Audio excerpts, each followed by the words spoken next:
El A-line, entonces tiene la característica de que pues, vamos a poder trabajar algunas funciones sin la limitación que tiene el perceptron. Entonces, fue ideado pues en 1988, es de respuesta lineal a diferencia del perceptron. El perceptron solo es menos uno o uno. Puede trabajar con entradas continuas, ¿cierto? O sea, ya no vamos a estar limitados que la entrada, podemos hacer regresión lineal con esto, por ejemplo. Se incorpora un elemento llamado vías o umbral, el cual bueno, realmente pues también lo tiene el perceptron. Utiliza mínimos cuadrados para el cálculo del error, entonces vamos a tener errores estrictamente positivos y se tiene una tasa de aprendizaje epsilon.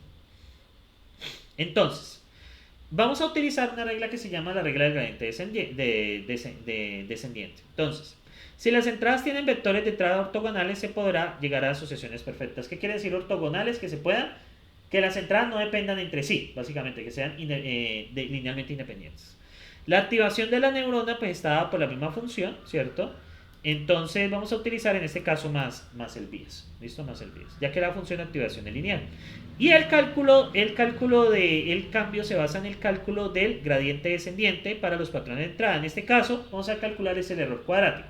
El error cuadrático medio vendría siendo un medio por la sumatoria de la diferencia entre la entrada deseada y la salida obtenida elevada al cuadrado. Vamos a calcular ese error cuadrático medio. ¿Qué vamos a hacer nosotros? Como el objetivo es reducir este error cuadrático al mínimo, como el objetivo es reducir este error cuadrático al mínimo, ¿cuál va a ser la idea que nosotros vamos a tener?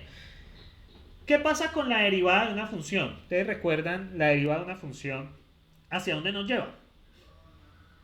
Si nosotros calculamos la derivada de una función, ¿qué nos permite saber la derivada de una función? Por ejemplo, cuando la derivada de una función es igual a 0, ¿qué nos permite saber eso?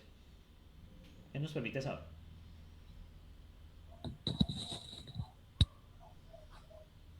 Puntos mínimos o máximos. Puntos mínimos o máximos. Exactamente. Como yo quiero puntos mínimos o máximos, entonces lo que va a pasar acá es que cuando yo derivo esto y lo igualo a cero, yo estoy pretendiendo calcular esa diferencia que necesito agregarle o quitarle a los pesos. O sea, vamos a calcular la diferencia en términos de W, vamos a hacer la derivada en términos de W, para nosotros poder hacer la actualización de pesos. Con esa idea es llevar la derivada hacia ese mínimo pues, o llevarla a cero. Entonces, esa regla va a estar dada por esa actualización de pesos va a estar dada por menos el factor de aprendizaje. Cuando derivamos esto lo explicaré un poco más. Este menos va a salir afuera, este menos de la diferencia va a salir hacia afuera y vamos a obtener esto. Menos la diferencia del error vamos a sacar menos la diferencia del error, la diferencia en términos de W, o sea, en términos de cada peso del error. Entonces, ¿cómo hacemos eso? Entonces, la idea del gradiente descendiente es esta. Si ustedes tienen que leer, esta es la variación de los pesos. Entonces, ¿qué va a pasar? El error, la idea es buscar este mínimo, ¿cierto? Este error mínimo. Entonces, ¿cuál es la idea? A través del gradiente, este tamaño de este vector va a estar dado por el factor de aprendizaje. Por eso es conveniente que sea pequeño, porque si es muy grande, miren lo que pasa. ¿Qué pasa si el vector es muy grande y el error, esto está aquí parado y usted tiene un factor de aprendizaje muy grande? ¿Qué está indicando esta flecha? ¿Qué creen que está indicando? ¿Qué creen que está indicando allí?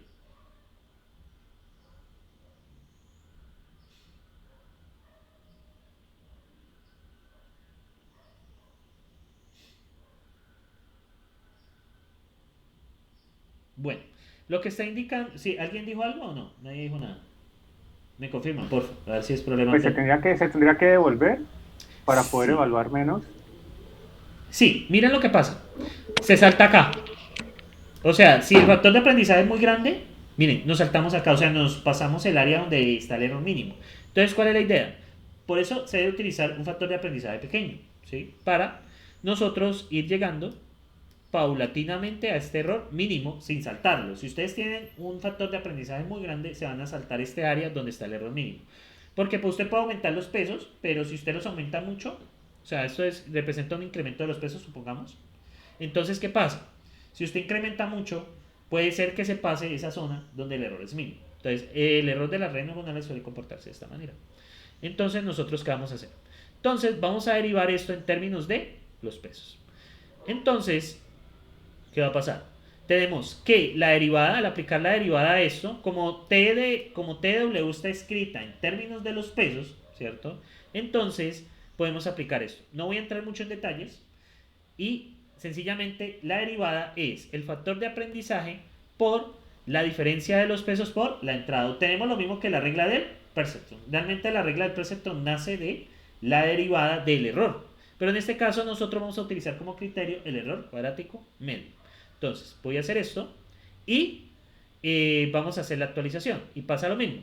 El peso nuevo va a ser el peso actual más el factor de aprendizaje por ese diferencial. Y ese diferencial está dado por el factor de aprendizaje, en este caso aquí hay un error de notación, es epsilon, por TDU menos YDU por la entrada. Eso es lo que nosotros vamos a hacer. Exactamente lo mismo. Entonces, vamos a actualizar eso. ¿Listo? Ve, vamos a implementar eso. Entonces, eso es lo que voy a hacer acá. Entonces voy a volver acá y voy a crear un nodo notebook. Entonces, collab. Entonces, vamos a hacer un nodo notebook. Entonces, bueno, esto porque se me vuelve el correo personal. Bueno, entonces vamos a hacer un nuevo notebook y lo voy a llamar Adeline.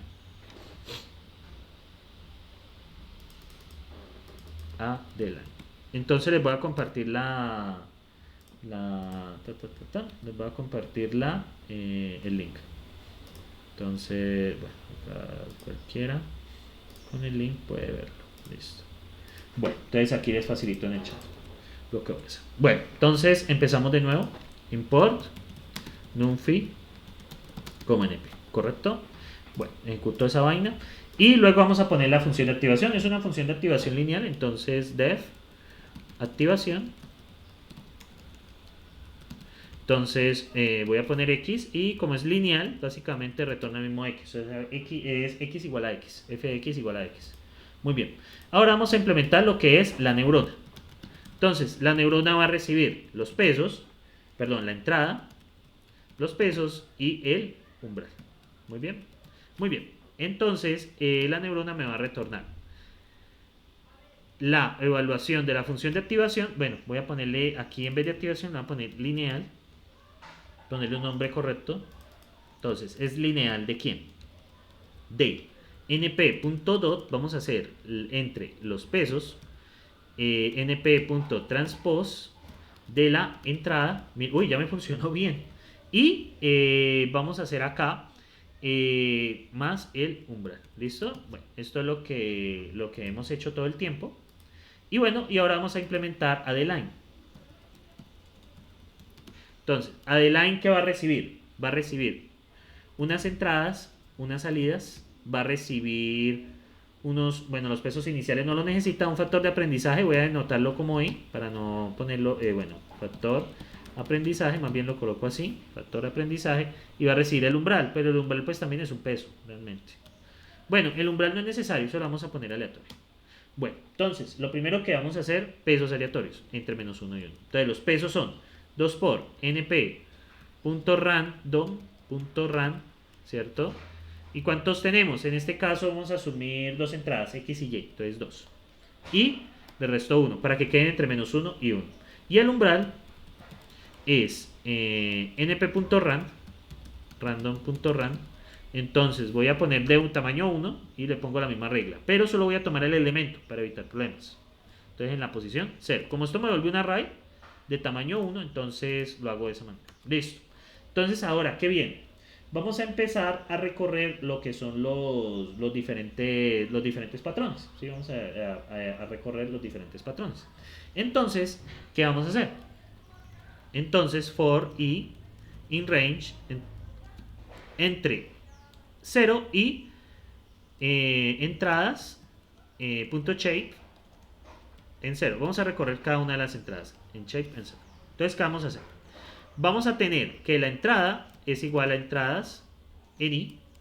La salida deseada, vamos a llamarla t, tetsu, es salidas en i.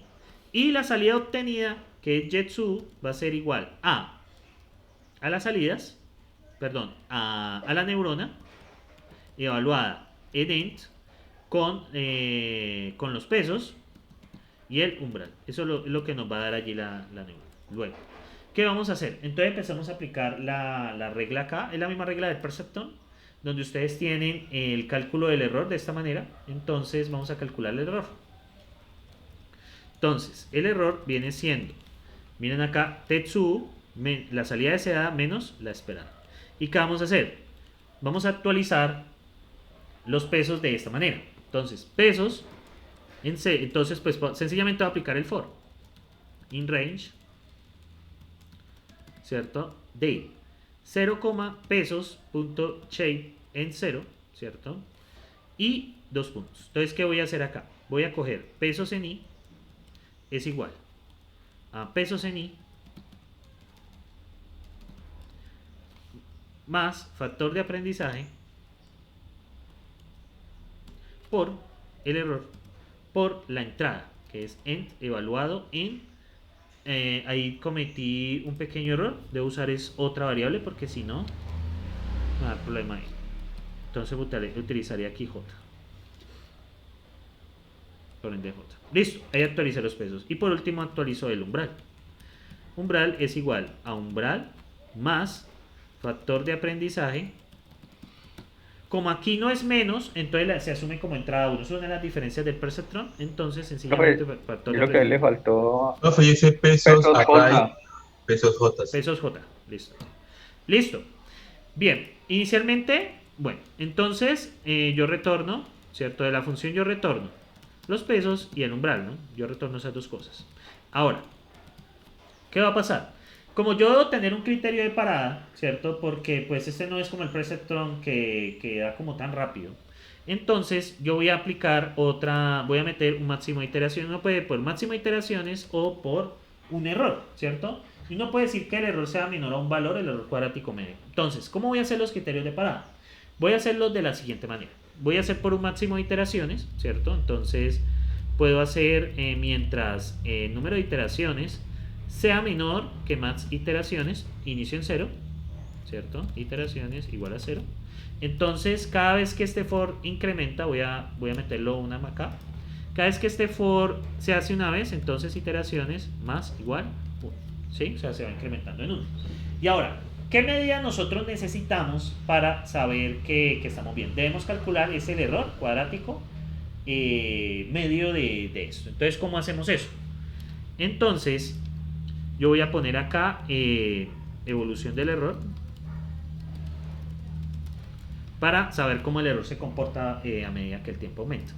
Y entonces, ¿qué voy a hacer? Voy a calcular un error por iteración. Entonces, el error de la iteración inicialmente es igual a 0. ¿Y qué voy a hacer? Cada vez que se calcula el error de un patrón, entonces lo que voy a hacer es el error de la iteración. Voy a sumarle, ¿cierto? Esta diferencia elevada al cuadrado. Entonces, yo creo que aquí ya necesito otra librería. Import math.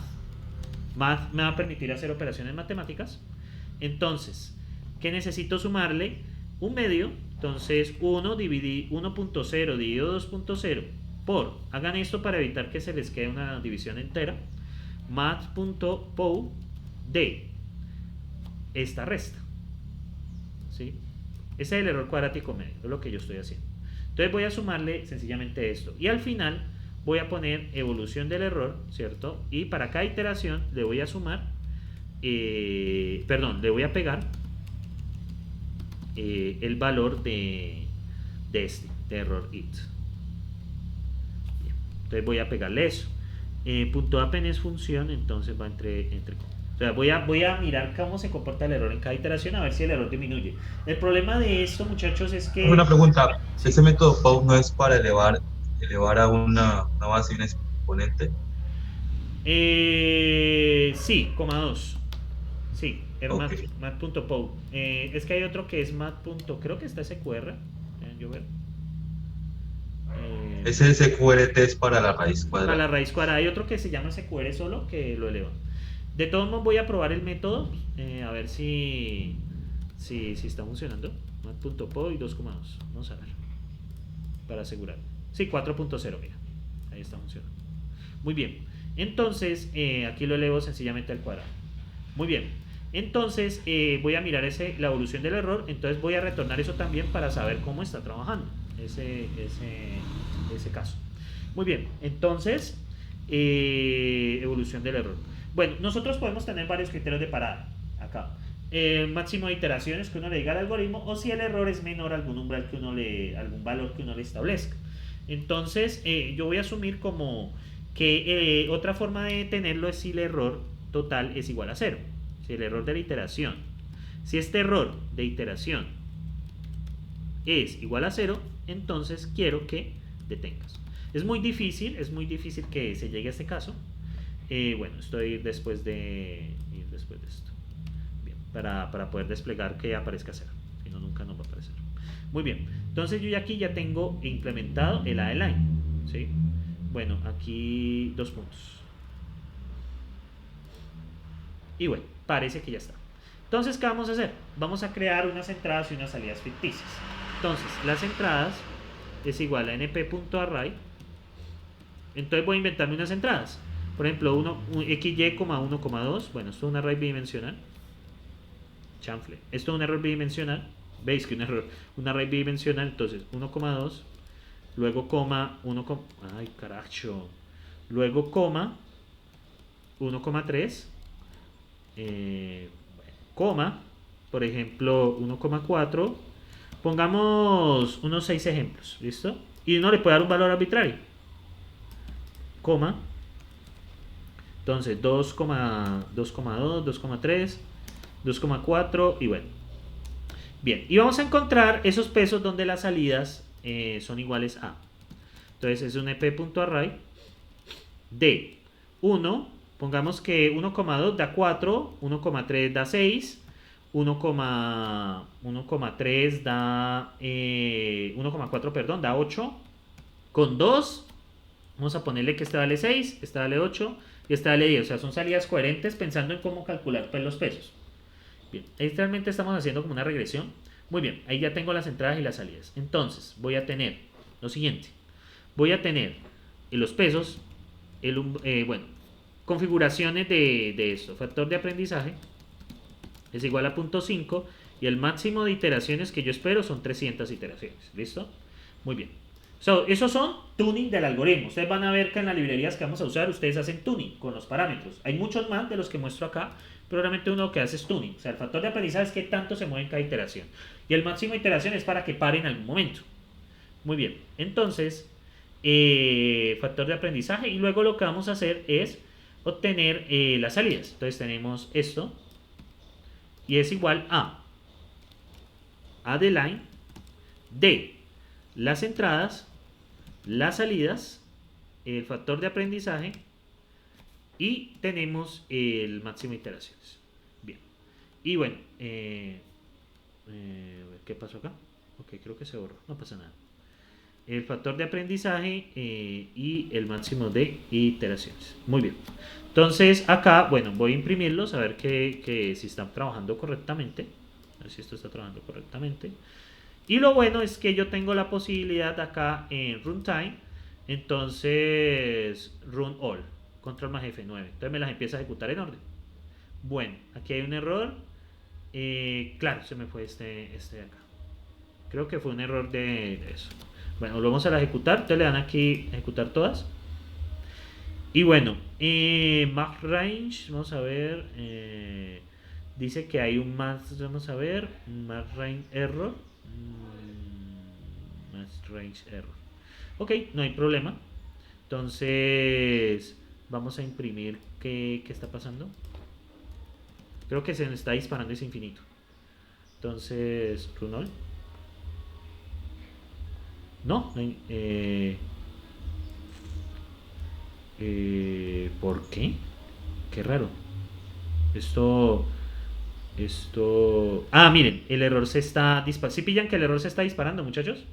¿Sí pillan acá? ¿Qué ven aquí? ¿Qué pasa con el error? ¿Qué ven aquí? Está siendo muy grande. Está siendo muy grande, ¿cierto? Entonces, eso es uno de los problemas que tiene este algoritmo. Voy a reducirle el factor de entrenamiento. Miren qué pasó. ¿Qué pasó? ¿Pillan lo que pasó ahí? ¿Pillan lo que pasó ahí, muchachos, o no? Al Sí. elevar el cuadrado, como que maximiza el valor.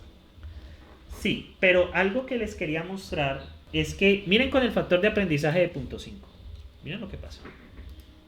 Este algoritmo es muy inestable. ¿Qué quiere decir ese math error? ¿Qué quiere decir ese math error? Lo que usted, que el error se dispara hacia O sea, infinito. el valor es muy grande para trabajarlo. Exactamente. Entonces, cuando ustedes vean ese problema, es que el factor de aprendizaje es muy grande, el error o sea, se quedó bindeando y el algoritmo no tuvo convergencia. Entonces, toca reducir el factor de aprendizaje y ustedes aquí obtienen, miren acá, el error. Y el error, miren lo que va pasando cada vez que itera. ¿Qué pasa con el error cada vez que itera? ¿Qué ven ustedes acá? Se acerca a cero. Se acerca a cero. Entonces, para plotear eso, hay otra librería que les quería mostrar. Import matplotlib as plt. ¿Listo? Voy a llamarla plt. Entonces, ¿qué voy a hacer con esa evolución del error? Como es feo verlo así, ¿cierto? Entonces, lo que yo voy a hacer es insertar una celda de código y miren lo que va pasando. Plt.plot evolución del error. Voy a plotear la evolución del error. Voy a plotearlo. Entonces, vamos a correr todo y miren lo que pasa. PLT, vamos a ver, bueno, era plot. Vamos a ver, PLT. PyPlot. Ah, ya. Evolución del error. Creo que ese era el problema. Vamos a ver. Ejecuté todo. Bueno, entonces vamos a ver, este es el objeto. Creo que, bueno, cuando pase eso, muchachos, matplotlib plot. Entonces, aquí hay muchos ejemplos. .pyplot. Ya. El error era mío.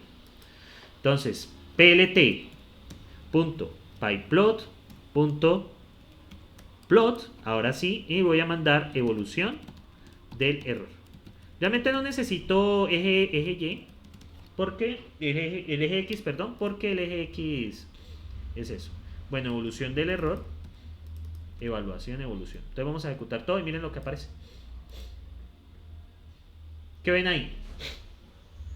De la este de acá abajo son las iteraciones. De hecho, ustedes pueden ya ahora colocar, por ejemplo, plt.x pyplot. Bueno, voy a hacer un pequeño .pyplot a splt, más fácil. Entonces me evito eso. Entonces plt.plot y uno puede hacer, por ejemplo, colocarle nombres a los ejes. .xaxis. .xaxis. Vamos a ver. X, vamos a ver si lo coge. Label. No. Los xaxis, olvídelo. ¿Eso está dentro del plot? ¿No? No necesariamente, sino que olvide la propiedad. Eso está en muchas cosas que uno puede hacer acá. Darle los nombres a los ejes, acá se los dan. Ya les muestro. O sea, en esta ayuda que ustedes ven acá, verdad, no estoy mostrando en el video. Esta ayuda que ustedes pueden ver acá, ustedes le pueden dar los nombres. Bueno, se puede colocar aquí directamente. Bueno, podemos colocar esto. Entonces, esta propiedad, pero no me gusta de esa manera. Bueno, ustedes también pueden guardar. Hay muchas maneras de manejar eso. Pero había una manera directa de hacer esto. A ver. Miremos esta, por ejemplo. Para poner los nombres. Chanfle. Bueno, entonces vamos a hacerlo de la manera que lo hacen ahí. Entonces creo una figura. Entonces, figure es igual. Bueno, vamos a hacerlo aquí tal cual, como lo hacen aquí en el ejemplo. Miremos este same plot, como lo hacen acá. Entonces ellos crean la figura plt.plot, un simple plot. Bueno, pyplot, aquí está. Y vamos a hacer una figura simple. ¿Dónde es que está? Simple. Entonces, bueno, acá lo que hacen es esto. Entonces vamos a hacer sencillamente lo mismo. Lo bueno de esto es que ustedes pueden guardar archivos, pero pues digamos que aquí no es nuestro objetivo. Entonces voy a hacerlo de la misma manera que hay acá. Y lo bacano es que se muestra. Entonces vamos a hacerlo con la evolución del error. Entonces, evolución del error. Entonces es iteraciones versus error cuadrático medio, ¿sí? Versus error cuadrático medio, y esto es la gráfica de evolución del error. Bien, y bueno, vamos a graficarlo. Y miren, creo, bueno, aquí hay un error. Listo, ahora. Matplotlib, no attribute sort plus, déjenme ver una cosa. Acá cómo lo importan. Ah, bueno, importo Matplotlib solo, listo. No problem. Entonces importo acá y vuelvo a correr todas las celdas. No pasa nada. Bueno, aquí está. Entonces, pillen. ¿Qué pasó con el error? Entonces, miren lo que pasa a medida que aumenta el factor de aprendizaje. Por ejemplo, un factor de aprendizaje .1. Vamos a ver si no diverge. Entonces, miren, bueno, no está divergiendo. Pongámosle .25. Eso llega a un punto en que se dispara. Bueno, ahí se disparó, si ustedes ven. Pongámoslo en .2. Sino que quiero que vean el vaivén. ¿Qué pasa allí? Miren, ¿qué pasó acá? ¿Qué ven ahí? ¿Qué comportamiento ven ahí? Con ese error. ¿Qué ven ahí? Empieza a oscilar. ¿Sí lo pillan? Empieza a oscilar. Entonces hay que tener mucho cuidado con este factor de aprendizaje. Punto 22. Ese es uno de los problemas que tienen estos algoritmos, muchachos. Hay que saberlos tunear bien. Miren, con punto 2 se dispara. Con punto 21. También se nos dispara. Entonces hay que utilizar aquí, en este caso, un factor de aprendizaje pequeño. En caso de ustedes tengan esos errores, entonces pues es eso. Y miren, el error es muy chiquito. Realmente la función predice bien los datos. Vamos a ver cómo los predice. Entonces voy a insertar una celda de código. Y, no, pero no allí. Necesito que sea bajito. Después de esta. Insertar una celda de código. Y bueno, vamos a hacer la prueba. For y in range, entonces entradas.shape en 0. Entonces, ¿qué vamos a hacer? Vamos a probar. Vamos a imprimir. Como son poquitos datos, pues no es necesario. Entonces, print de que la entrada sería entradas en i, ¿cierto? Coma, salida deseada, entonces sería salidas en i. Y finalmente tenemos el valor de salida obtenida. O sea, esa es la gráfica del error para que ustedes tengan presente. Ese se les solicita en el taller. Y tenemos la neurona evaluada en la entrada, ¿cierto? En la entrada en i, entradas en i. Luego vienen los pesos, que son los pesos calculados. ¿Yo cómo le llamé acá? Pesos, ¿cierto? Y le enviamos el umbral. No es más. Listo, ya lo tenemos. Ejecutemos todas. Son igual. Se le pone error, se le Sí, pone igual. me lo puso, sí, tienen razón. Me lo puso automáticamente. Listo. Y miren, ¿qué opinan ustedes de cómo ajustó la salida? ¿Ustedes qué piensan? ¿Cómo la ajustó? Esto es un ajuste, ¿no? Pues para mí lo gustó bien. Sí, lo ajustó bien. Esto es una regresión, o sea, lo que hicimos fue una regresión multivariable. Lo hicimos con redes neuronales. Entonces, el algoritmo de Line nos sirve principalmente como para hacer este tipo de cosas, regresiones. Es muy, muy bueno para eso. Entonces, lo que ustedes deben de hacer es colocar ciertos datos. Naturalmente, pues aquí hay muy poquitos, ¿no? Pero pues yo hubiera puesto más y hubiera pues podido encontrar una... Entonces nos ayuda a encontrar la regresión. Los pesos encontrados, pues básicamente serían los siguientes. Voy a volverlo a ejecutar.